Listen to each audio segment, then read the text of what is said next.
Salut les neveux, bienvenue dans ce nouveau tutoriel Web Acapella Responsive Creator. Aujourd'hui, on va parler des paramètres du multilangue.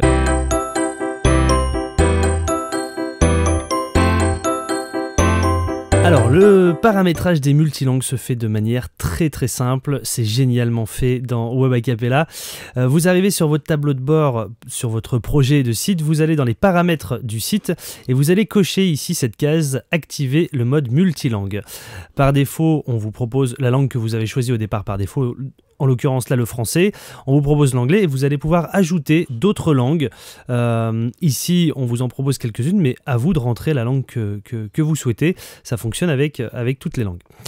Une fois que vous avez activé le mode multilangue, vous sauvegardez et vous allez maintenant dans l'édition de vos pages et vous avez ici en haut quelque chose qui vient d'apparaître, le mode multilangue. Vous allez pouvoir switcher du français à l'anglais et vous pourrez switcher sur toutes les langues que vous aurez sélectionnées. Et comment ça fonctionne? Eh bien, un petit peu comme dans l'ancienne version, dans Web Acapella 4, vous allez ajouter par exemple des éléments texte. Ça fonctionne uniquement pour les éléments texte, hein.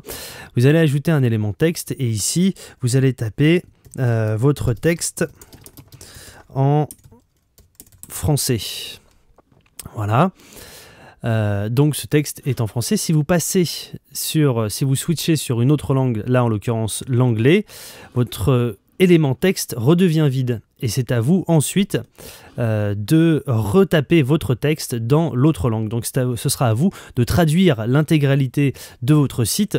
Alors pour ceux qui sont un petit peu comme moi, des chèvres en anglais, évitez d'utiliser Google Translate, c'est sympa, mais bon, les traductions ne sont pas toujours très fidèles. Je vous invite plutôt à faire appel à un traducteur, au moins vous êtes sûr d'avoir une bonne traduction. Donc là, on est passé à l'anglais, on va taper notre texte en anglais, your text in English, voilà. Et on a bien notre texte en anglais, notre texte en français, voilà. Et on va faire ça pour l'ensemble du site. Une autre chose qui est aussi géniale dans Web Acapella, c'est pour le référencement. Il y a eu un tutoriel dernièrement, je vous invite à aller le voir si ce n'est pas déjà fait, sur le référencement naturel, le référencement SEO dans Web Acapella. Vous avez ici les propriétés de langue et on retrouve nos boutons pour passer d'une langue à l'autre. Et c'est là que c'est génial parce que vous êtes en français, vous allez optimiser votre référencement pour le français. Voilà. Tutoriel sur le multilangue en français.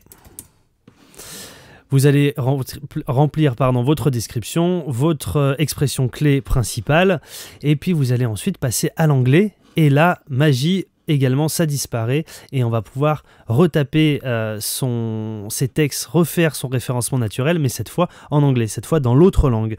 Donc tutoriel for alors là, effectivement, c'est facile, hein. Multilangue in English, je suis pas sûr que ça s'écrive comme ça, mais c'est pas grave. Voilà, on a donc notre référencement en anglais, en français, et ce pour toutes les langues.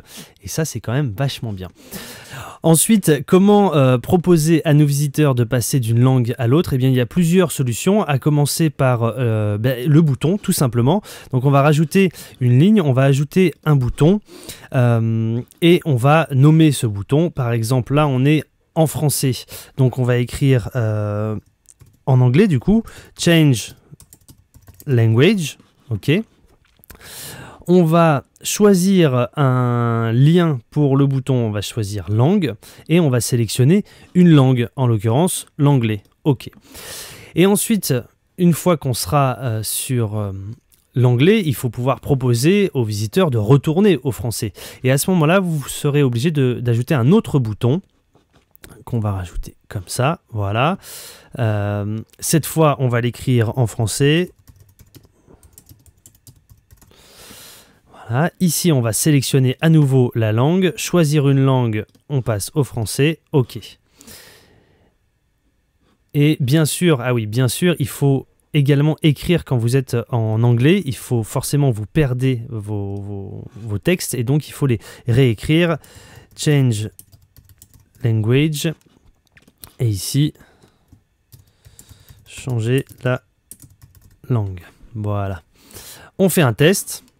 on a bien nos deux boutons. Change Language, on clique dessus. On a notre texte qui apparaît en anglais. Et si on veut revenir au français, on cliquera sur celui-là, changer la langue. Et on repasse ici au français. Ça, c'est la première technique en utilisant des boutons. Bien sûr, à vous de les designer, de les placer sur votre page où vous le souhaitez. Ça, c'est un petit peu, vous faites un petit peu ce que vous voulez. L'autre solution consiste, on enlève les boutons, l'autre solution consiste à utiliser des images où on ajoutera des petits drapeaux et on fera exactement la même chose. On ajoute donc des images, on va ajouter des fichiers. Voilà, drapeau FR, drapeau anglais, hop, on ajoute nos drapeaux, on va commencer par le drapeau français, voilà, qui évidemment est en énorme. On va également ajouter un drapeau, donc on rajoute une image, un drapeau en anglais. Voilà, à vous de designer comme vous le souhaitez. Par exemple, hop, tac,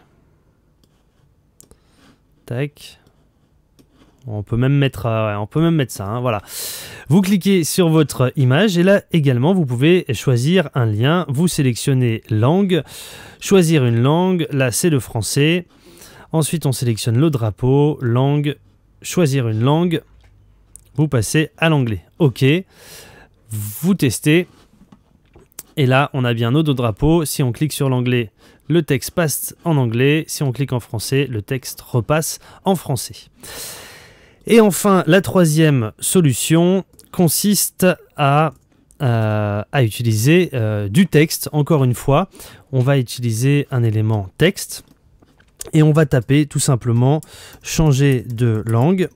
Hop, on sélectionne notre phrase, on ajoute un lien et là, à nouveau, on peut sélectionner une langue. Choisir une langue, on va choisir, là, puisqu'on l'a écrit en français, on va choisir français. OK. On fait OK. Et puis, on va, par exemple, aller à la ligne, écrire Change Language, voilà. On sélectionne, on ajoute un lien, on choisit langue et on sélectionne anglais. On fait OK. Simplement, pensez bien là que quand vous allez passer sur l'autre langue, ces textes vont disparaître puisque vous les avez tapés pour la version française de votre site. Et donc, il faut, là, en production, cliquez sur changer de langue en fait et retapez votre texte, recommencez cette opération changer de langue. C'est pour ça que c'est quelque chose qu'on fera plutôt dans une sous-page qu'on insérera à toutes les pages, ça évitera de refaire ce travail à chaque fois. Change language, voilà, hop. On sélectionne une langue, choisir une langue, ce sera le français. OK. Change language, on sélectionne, choisir une langue, hop, anglais. OK. On teste, on vérifie, voilà, change language, changer de langue, pardon, et change language, voilà, ça fonctionne. Ça fonctionne également avec cette solution-là.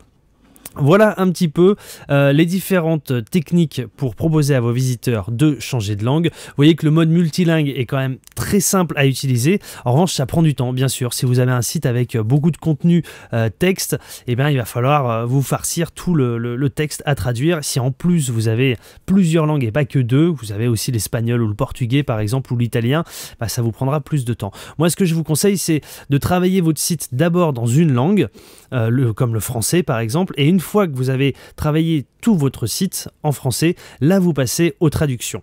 Dernière petite chose, on vous avait donné une astuce pour ajouter une image sans utiliser l'élément image qui n'est pour l'instant pas vraiment abouti puisqu'on ne peut pas resizer, redimensionner la taille de l'image, c'est un petit peu compliqué, etc.